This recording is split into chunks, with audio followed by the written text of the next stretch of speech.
এই যে দেখতে পাচ্ছ, এটা আমার ননদিনী, এ বারবার ভুল করে আর বারবার ক্ষমা চায় এইভাবে।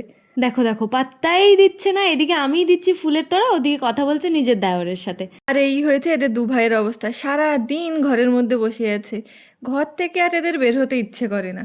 এত কাজ করে কি হবে বলো তো? সন্ধেবেলা টিনটিন গান প্র্যাকটিস করছিল।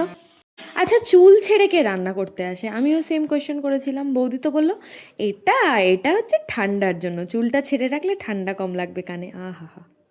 আর একদিকে আমি বসিয়ে দিয়েছি চা।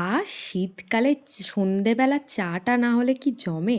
টিনটিনের এত খিদে পেয়ে গেছিলো, ও বারবার রান্নাঘরে আসছিল, আর ধৈর্য রাখতে পারছিল না কতক্ষণে খাবারটা তৈরি হবে। আর এখানে একটা চাট বানাচ্ছিল বৌদি, আগের দিনের সেদ্ধ আলু থেকে গিয়েছিল। দেখো দেখো, তুলে তুলে এখান থেকে ঝুড়ি ভাজা নিয়ে নিয়ে খাচ্ছে, আর আমি বারণ করেছি তাই বেশি করে আরও আনন্দ করছে। এরপরেই তৈরি হয়ে গিয়েছে চা, যেটা বলেছিলাম চাট আর বেগুনি। বৌদি চলে এসছে নিয়ে।